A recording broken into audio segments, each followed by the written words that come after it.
বিশ্বকাপ বর্জনে আত্মমর্যাদা রক্ষা হয়েছে বাংলাদেশের, দাবি সমর্থকদের। আইসিসির আচরণে ক্ষুব্ধ পাকিস্তানের সাবেক ক্রিকেটাররা টি-20 বিশ্বকাপ বয়কটের আহ্বান। সন্ধ্যায় বিপিএলের রোমাঞ্চকর ফাইনাল। অধরার শিরোপার খোঁজে উঠতে থাকা চট্টগ্রাম প্রতিপক্ষকে সমীহ করলেও আত্মবিশ্বাসী রাজশাহী বিকেলে ট্রফি উন্মোচন। প্রত্যেকটা প্লেয়ারই চায় শিরোপা জিততে, সবার ভিতরে আঙ্গারনেস আছে। ওভারঅল যে ক্রিকেটটা খেলে আসছি ওইটা যদি ফাইনাল অবধি খেলতে পারি, আশা করা যায় খুব ভালো কিছুই হবে। এবং জাতীয় নির্বাচনের কারণে নারী লীগ পেছানোয় বিপাকে ফরাশগঞ্জ স্পোর্টিং ক্লাব। বিদেশিদের ধরে রাখতে গুনতে হবে বাড়তি খরচ। সমস্যার মাঝেও শিরোপায় চোখ ফুটবলারদের। শুরুতেই ক্রিকেটের খবর। আইসিসির দেয়া আলটিমেটাম প্রত্যাখ্যান করল বাংলাদেশ। ভারতের মাটিতে বিশ্বকাপ খেলতে যাবে না টাইগাররা। ক্রিকেটারদের সঙ্গে আলোচনা শেষে জানিয়েছেন যুব ক্রীড়া উপদেষ্টা আসিফ নজরুল। বাংলাদেশের নিরাপত্তা সংক্রান্ত বিষয়গুলো আইসিসি কিংবা ভারত আমলে নেয়নি বলেও দাবি করেন তিনি। তবে বিসিবি এখনও শ্রীলঙ্কার মাটিতে বিশ্বকাপ খেলতে চায়, সেই চেষ্টা চালিয়ে যাচ্ছেন বোর্ড সভাপতি আমিনুল ইসলাম বুলবুল। আইসিসি সভার পর বিশ্বকাপ খেলবে কিনা সেই সিদ্ধান্ত জানাতে একদিনের সময় পেয়েছিল বাংলাদেশ। চূড়ান্ত সিদ্ধান্ত জানানোর আগে তাই ক্রিকেটারদের সঙ্গে আলোচনায় বসে সরকার ও ক্রিকেট বোর্ড। রাজধানীর একটি হোটেলে সভায় অংশ নিতে একে একে আসেন টি-20 দলের ক্রিকেটাররা। স্ট্যান্ড বাই তালিকায় থাকা ক্রিকেটার সহ সভায় ছিলেন 3 ফরম্যাটের অধিনায়কও। ঘণ্টাখানেকের আলোচনা শেষে চূড়ান্ত সিদ্ধান্ত জানায় সরকার, ভারতে বিশ্বকাপ খেলতে যাবে না বাংলাদেশ। যেই দেশে আমার একটা প্লেয়ার নিরাপত্তা পায় নাই, এবং যেই দেশে ভারতীয় ক্রিকেট বোর্ড সরকারের একটা এক্সটেন্ডেড পার্ট, তারাই আমার প্লেয়ারকে উগ্রবাদীদের চাপে নিরাপত্তা দিতে ব্যর্থ বা অনীহ হয়েছে। তো আমরা তাহলে ওই ঘটনার পরে কি এমন চেঞ্জ হয়েছে ভারতের যে আমরা ভাবতে পারবো যে ভারতে আবার কোনো উগ্রবাদী আস্ফালন হবে না?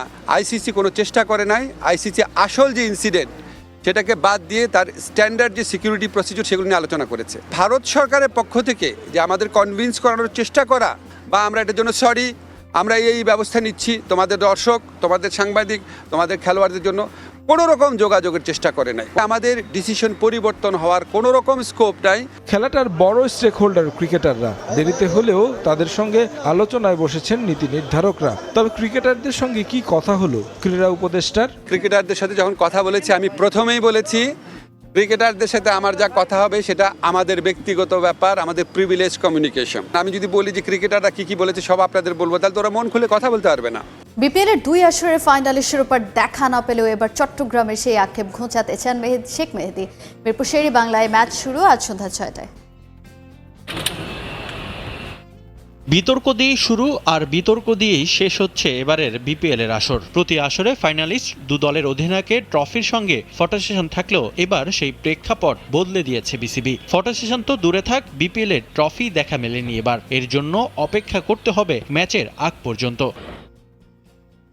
যদিও সেই আলোচনা দূরে ঠেলে 2 দলের মনোযোগ ফাইনালের লড়াই নিয়ে। ফাইনালের আগে মাঠে নিজেদের ঝালিয়ে নিয়েছে চট্টগ্রাম রয়্যালসের ক্রিকেটাররা। অনুশীলনের সময় দলের সঙ্গে ছিলেন নাজমুল আবেদিন ফাহিম ও মেন্টর হাবিবুল বাশার সুমন। অনুশীলনে বেশ উজ্জীবিত ছিলেন চট্টগ্রামের ক্রিকেটাররা। নেটে বড় বড় শট খেলেছেন মোহাম্মদ হারিস, মাহমুদুল হাসান জয় ও মির্জা বেগ। তবে অনুশীলনের সময় হাতে কিছুটা চোট পান অধিনায়ক শেখ মেহেদী। প্রত্যেকটা প্লেয়ারই চায় শিরোপা জিততে, সবার ভিতরে আঙ্গারনেস আছে। হোপ ফর দ্য বেস্ট, দেখা যাক কি হয়। কাগজে কলমে হট ফেভারিটের তকমা নিয়েই এবারের আসর শুরু করে রাজশাহী। মাঠেও তার প্রমাণ দিয়েছেন ক্রিকেটাররা। টেবিলের শীর্ষে থেকে গ্রুপ পর্ব শেষ করলেও কোয়ালিফায়ারের প্রথম ম্যাচে হোঁচট খায় রাজশাহী। সেই ম্যাচে উইকেট নিয়েও হয়েছে সমালোচনা। তবে ফাইনালে ফ্রেশ উইকেট নিয়ে আশাবাদী রাজশাহী কোচ। নতুন একটা উইকেটে খেলা হবে, আমি যতটুকু জানি একদম ফ্রেশ উইকেট। সো আশা করছি যে গতকালকের উইকেটটা যেমন ছিল বা যে ধরনের উইকেট আমরা দেখেছি ওই ম্যাচগুলো যেখানে 100 হয়েছে, সেখানে ওই ধরনের একটা উইকেটই প্রত্যাশা করছি। এবং সোফার ঘাসও মনে একটু কম থাকবে, যেখানে সবার জন্যই চ্যালেঞ্জটা থাকবে। এবং স্পোর্টিং উইকেট, যেটা আমরা বলি যে টি-20 ক্রিকেটে অ্যারাউন্ড 180-200 খেলা হয়। আর মাত্র কয়েক ঘন্টার অপেক্ষা, এরপরই মাঠে গড়াতে যাচ্ছে এবারের বিপিএলের মেগা ফাইনাল, যেখানে রাজশাহী ওয়ারিয়র্সের বিপক্ষে লড়বে চট্টগ্রাম রয়্যালস। এখন দেখার বিষয় রাজশাহী ওয়ারিয়র্সের দ্বিতীয় শিরোপা নাকি চট্টগ্রামের প্রথম শিরোপা উৎসব।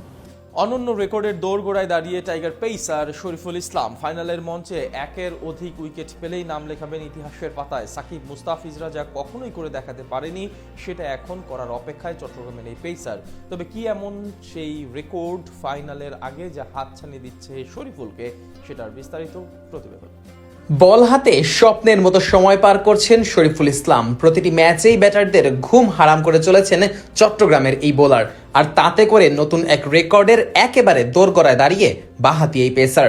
ফাইনালের মঞ্চে একের অধিক উইকেট নিতে পারলেই ইতিহাসের পাতায় নাম উঠবে শরীফুলের।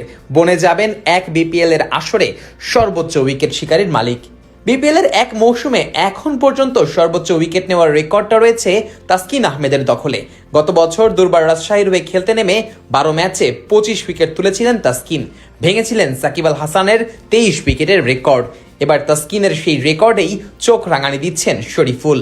চলমান আসরের নিলামে 44 লাখ টাকায় চট্টগ্রাম রয়্যালসে যোগ দেন বাঁহাতি পেসার শরীফুল, আর এই দলে যোগ দিয়েই একের পর এক উইকেট নিজের নামে করে নিচ্ছেন টাইগার এই পেসার। 11 ম্যাচে শরীফুলের উইকেট সংখ্যা 24টি। আসরে শরীফুলের অ্যাভারেজ মাত্র 9.54। ইকোনমিটাও বেশ ঈর্ষণীয় বলা চলে। 4 ছক্কার শটার ফরম্যাটে যেখানে রান করাটাই ব্যাটারদের মূল কাজ, সেখানে শরীফুল ওভার প্রতি রান দিয়েছেন মাত্র 5.6 করে। এই পরিসংখ্যানই বলে দেয় বল হাতে কতটা ভয়ঙ্কর ছিলেন এই পেসার। যদিও শুরুর দিকে উইকেট পাওয়ার কাজটা করতে পারছিলেন না। প্রথম ম্যাচে 2 উইকেট পেলেও পরের ম্যাচে থাকতে হয়েছে উইকেট শূন্য। তবে নতুন বছরের শুরু থেকেই জ্বলে ওঠেন শরীফুল। ঢাকার বিপক্ষে 3 উইকেট নেওয়ার পর সিলেটের বিপক্ষে নিয়েছেন 1টি উইকেট। এরপর রংপুর, সিলেট, রাজশাহী যাদের বিপক্ষেই খেলতে নেমেছেন কখনোই উইকেট শূন্য ছিলেন না এই পেসার। নোয়াখালীর বিপক্ষে তো পেয়েছেন নিজের ক্যারিয়ারের প্রথম পাইপার। মাত্র 9 রান খরচায় তুলে নিয়েছিলেন 5টি উইকেট। কোয়ালিফায়ারের ম্যাচেও বল হাতে রেখেছেন অবদান। যদিও উইকেটের হিসেবে মাত্র একটি ব্যাটসম্যানকে আউট করতে পারলেও 4 ওভারে রান দিয়েছেন মাত্র 4 ইকোনমিতে। অর্থাৎ বল হাতে চাপে ফেলানোর কাজটা ঠিকই করেছেন চট্টগ্রামের এই পেসার। ফাইনালের মঞ্চে রাজশাহীর বিপক্ষে শরীফুল যদি একটি উইকেট নিতে পারেন, তাহলে যৌথভাবে এক সিজনের সর্বোচ্চ উইকেট শিকারীর তালিকায় 1 নম্বরে উঠবেন এই বাঁহাতি। তবে শরীফুল অবশ্য চাইবেন যৌথভাবে না, বরং এককভাবেই এই রেকর্ডের মালিক হতে। এদিকে তাসকিন শরীফুলের পর এক সিজনের সর্বোচ্চ উইকেট শিকার করা বোলারদের তালিকায় 3 নম্বর অবস্থানটা সাবেক বিশ্বসেরা অলরাউন্ডার সাকিব আল হাসানের। 2019-এর বিপিএল এ ঢাকা ডায়নামাইটসের হয়ে খেলতে নেমে 23 উইকেট নিয়েছিলেন সাকিব। তবে সেবার অবশ্য সাকিব ম্যাচ খেলেছিলেন মোট 15টি। তালিকার 5 নম্বরের অবস্থানটাও রয়েছে সাকিবের। 2018 সালে একই দলের হয়ে খেলতে নেমে সাকিব পেয়েছিলেন 22টি উইকেট। 2016 সালের বিপিএলও সাকিবের সমান 22 উইকেট পেয়েছিলেন বরিশালের কেভন কুপার। তবে এভারেজ ভালো থাকার কারণে এই তালিকার 4 নম্বরে রয়েছেন ক্যারিবিয়ান এই তারকা।